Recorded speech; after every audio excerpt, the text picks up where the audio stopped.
Filmuoju su plačia kamera, kad geriau matytųsi. Tai va, jau turim čia atskirą tamburą, katilinę. Čia įeinam toks mini koridoriukas, į virtuvę įėjimas.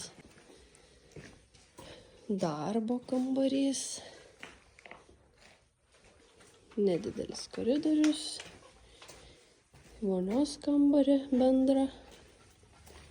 Į kol kas svečių kambarį. Gal ir darbo dar vieną. Į miegamąjį. Ten drabužinė. Ir mūsų vonios kambarys. Dabar atrodo sienos žiauriai aukštos. Bet nusileis lubos kažkiek, nemažai pakils grindis, tai tas lubų aukštis bus tikrai normalus.